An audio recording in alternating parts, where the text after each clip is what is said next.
Hello, viewers. Welcome to Supergrads. I'm your mentor and guide Brenda, and in this session, we will talk about a concept that appears in IT math exam, and it's not just important; it's very interesting concept as well. So let's take a look at the topic for the day, which is idioms and phrases. Now, before I take you through some beautifully curated idioms, let's understand the meaning of idioms first. Now, idiom or an idiomatic expression is an expression, a word, or a phrase which has figurative meaning. Now, this meaning is conventionally understood by the native speakers, and generally, an idiom is used to express a complex or an abstract idea in a simplified manner. Now, let's take a look at some good idioms. The question says choose the correct meaning of the highlighted idiom as used in the following sentences. The first one is Sam should stop thinking about the accident as it is water under the bridge. Now, water under the bridge, what could this idiom mean? Now, see, this probably refers to the expression that the water of the river, it keeps flowing until it meets the sea. Now, if this river water has flowed under a certain bridge, it will never return. So, water under the bridge simply refers to those instances in the past that are no longer important in the present. So, there's no point, say, having an argument about them. Now, for example, let's say I had an argument with a neighbor, but now it's all water under the bridge. So we're all good. Maybe Sania should have negotiated her salary at the time of appointment. Now it's all water under the bridge. Now let's see. The options are important but old, resolved, in the past and not important anymore. None of the above. I guess you've got it right. Yes, this one is C, in the past and not important anymore. So water under the bridge.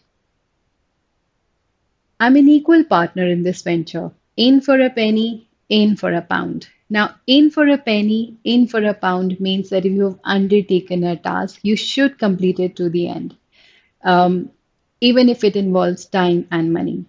Now, maybe for example, you cannot submit a half done report.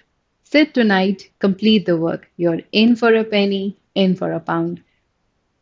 Now let's take a look at the options here. Spend a fortune, commit to an activity, define the share in an activity, equal share in profit or loss. So I guess it's definitely C, commit to an activity. That means in for a penny, in for a pound. Let's take a look at the third one. So this says there's no point in fighting over the collision. It was a fender bender. Now, fender bender simply refers to a minor car accident where there was no major, say, loss involved. Now, the options are a minor accident, a thing of the past, small misfortune, none of the above. Well, I guess it is a minor accident, right? A change in the law is in the wind. Now, people, if something is in the wind, it is impending, it's approaching fast. It is something that people are talking about and it may happen.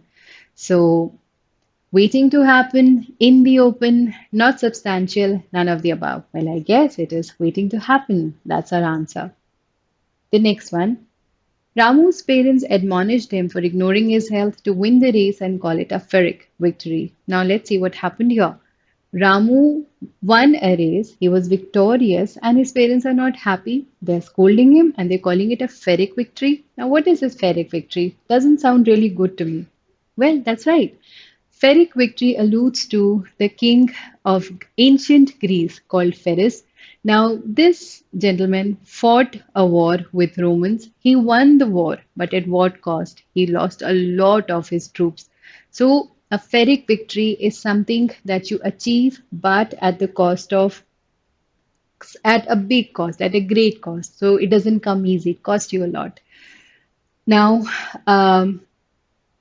what does it mean? A small win, dangerous situation, victory offset by subsequent losses? None of the above. Well, it's definitely option C, victory offset by subsequent losses.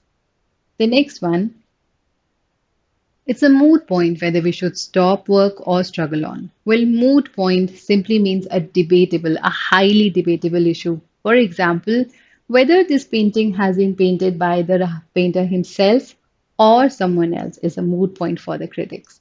Now let's take a look at the options.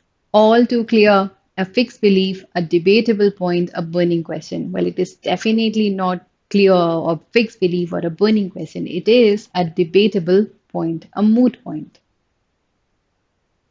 Seema did not know which job to take up. It was a catch 22 situation. Now, catch 22 is a very interesting idiom. It means a contradictory situation, a dilemma, confusion, a contradiction. Now, let's understand this with the help of an example. Let's say I need this, and to get this, I need this. Now, this I'll get if I have this. So, if I need this, I will need this, and to get this, I will need this. So, that means technically I may not get any of these things. So, it's a contradictory situation, it's a difficult situation, it's like a trap. So, that is what a catch 22 or a catch 22 situation is. Now, let's take a look at the options. A paradoxical situation, unique situation, disadvantageous situation, none of the above. Well, it is not unique and neither is it a disadvantageous. It's a paradoxical situation because paradox is a self contradictory situation. So that's definitely a paradoxical situation. As a medical practitioner on the move, you have to think on your feet when first aid is needed. Now, let's see, sometimes the sentences will give away the meaning. So, you are a medical practitioner, you're on the move, and the first aid is required, and you have to think on your feet. What does that mean? Well, it means you have to think fast, you have to come to a conclusion quickly, you have to come to a decision quickly. Now, does it mean come up with such new solutions, think before acting, think quickly? None of the above. Well, it definitely means think quickly. Well, as a parent, sometimes we have to think on our feet when it comes to making decisions about our children's future. The recent turn of events in the trade union put the management in a bind. Now, in a bind is a tight situation, difficult situation, an awkward situation, and generally one is so caught up it's difficult for him to come out. So, is it a binding agreement? Is it a stressful situation? Legal hassle? None of the above. Well, it's definitely a stressful situation because you are stuck in a bad, awkward situation. And the last one, as Rahman was about to leave, his wife asked him for pin money. Now, pin money has its origin in the fact that in the olden days, when the husbands used to give money to the wife, to their wives to get, say, the household things, they used to call it pin money because in those days, pin money used to be a substantial amount. So, considering they were old days.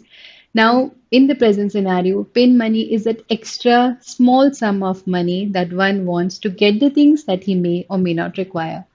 Now, let's see, let's take a look at the options. School fee for kids, that's an essential thing. Allowance given for personal use, money for shopping, all of the above. Well, pin money will be allowance given for personal use. With this, I come to the end of this session. I hope you liked the information that I provided. If you did, do share your comments in the comment section. Don't forget to like and subscribe. Stay connected. We'll be back with lots of more informative videos for you. Take care. Bye bye.